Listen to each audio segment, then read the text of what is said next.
before I can even begin, I have to start by, number one, thanking our truckers.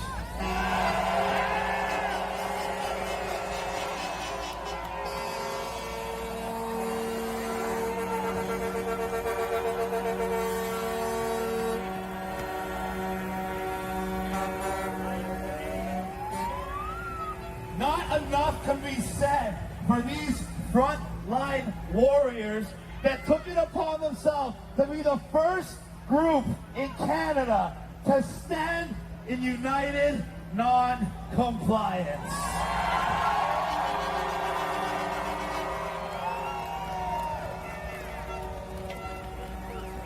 And before I can go any further, I want you all to thank yourselves for being here. Because without you supporting this movement, supporting the truckers, supporting everyone who's been fighting since day one, we would not be here. We would not have this movement. We would not have this power. So thank you, Canada, from the bottom of my heart.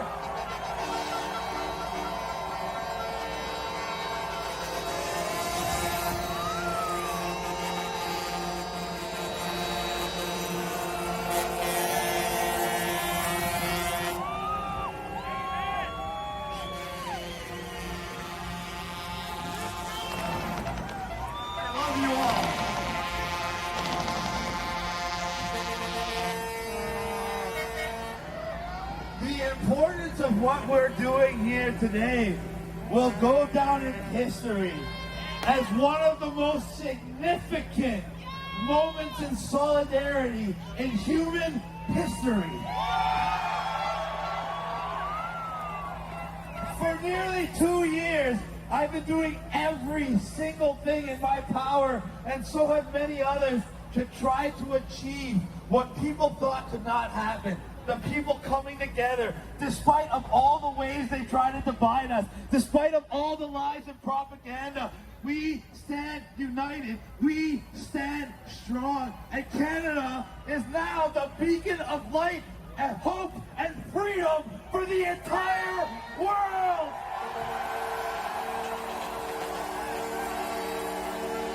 Oh! Let's go!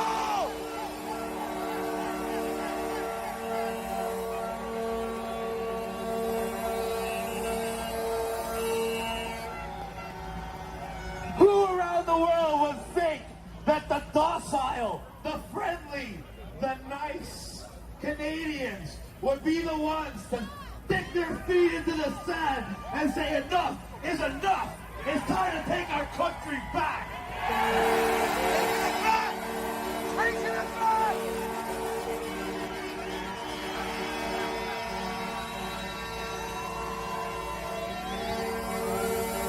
Face that way too.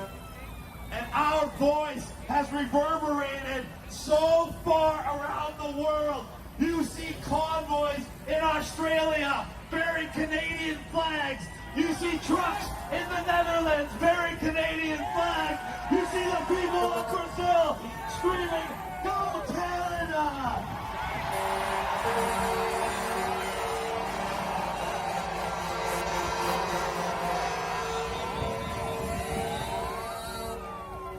We see freedom rising around the world. The UK, Ireland, Denmark, Switzerland have gotten rid of restrictions.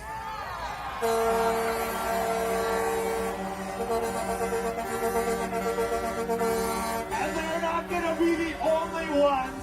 They're going to be the first of many. The domino that started to fall, the tidal wave is coming in, ladies and gentlemen.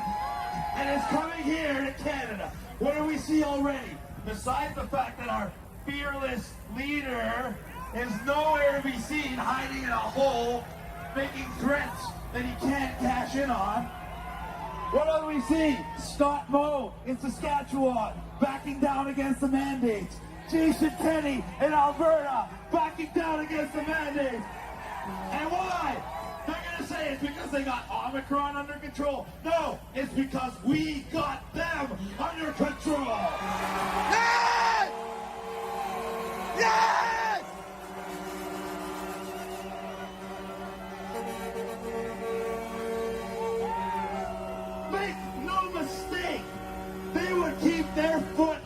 your throat as long as you would allow. If we stood idly by, we would be like Quebec, where you gotta go into a jail cell to go to a Walmart. I think, yeah, laugh it up, but that's still part of Canada. That's still our brothers and sisters. We need to get them on our page. We need to bring them into this fold. We need to get them their freedom back. We need to get freedom back for everybody, not just here, but around the world.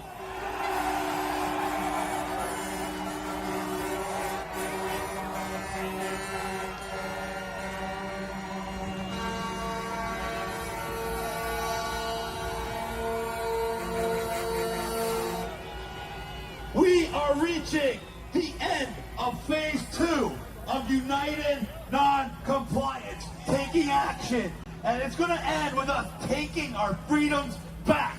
But we cannot stop there. We got to keep the pressure on, moving into phase 3 of United Non-Compliance. My personal favorite, holding them accountable.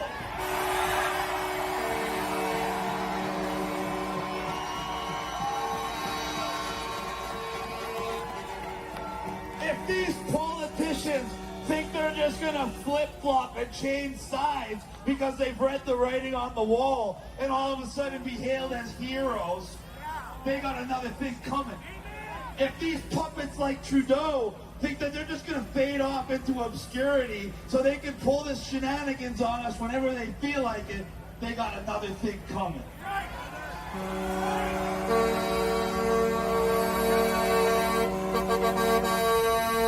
We are in a position where we can not just get our freedoms back, we can reshape our country in a way that makes it better than it ever was.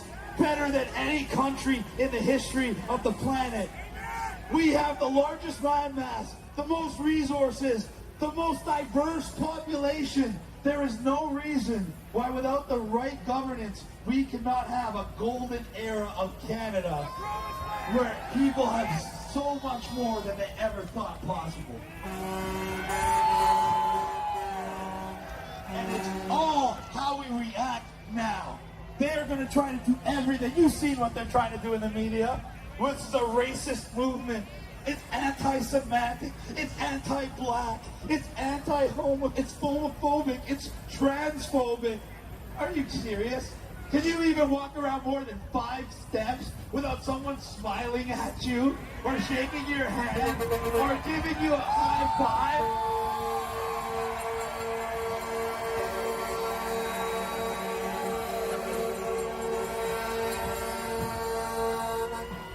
The police, God bless their souls. God bless you all. I know you're not doing what you want to do, but they admitted that we had over 2.5 million people in Ottawa.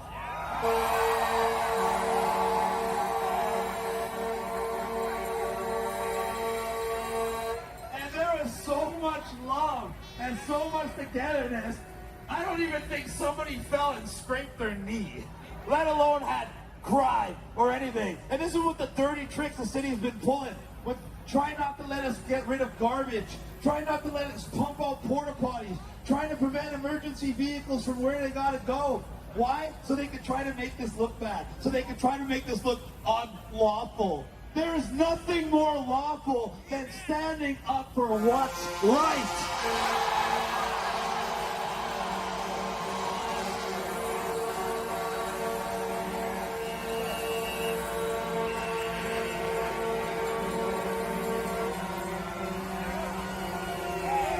And what's more,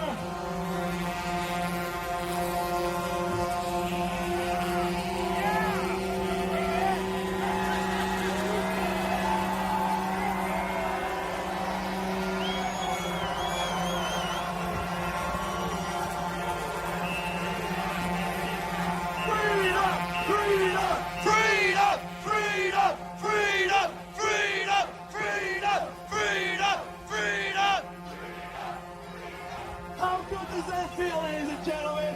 How good does that feel? You know what that is? That's love. That's love, ladies and gentlemen. That's what they don't want the world to realize. That love is the most powerful force in human nature. Love is what is driving this movement. And when you have united non-compliance from love, when you have everybody ready to just say no out of love, it cannot be stopped. And if you love your country, and if you love your family, and if you love your children, and we want to protect their future, we have to stand together. We have to hold the line, and we have to keep moving forward. Let's go! Let's go!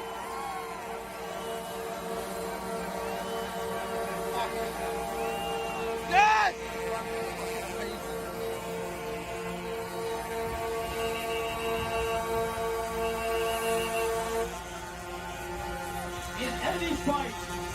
In any fight, the winner will always be the one who's willing to die to win that fight. And I stand here before you, and I pledge my life, my very last breath, to fighting for freedom. And if you are with me, if you feel the same way, then scream out, freedom!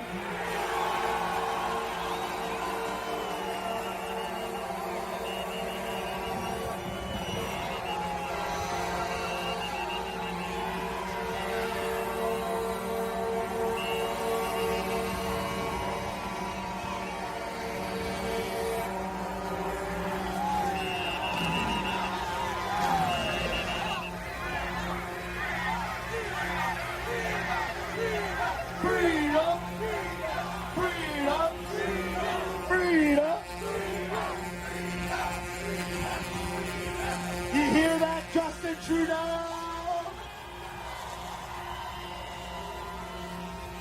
You hear that, every wannabe dictator around the world? Canadians have stood up. Canadians have lit the fire. Canadians are leading the way, and there's nothing that's going to stop us. In fact, we've already won.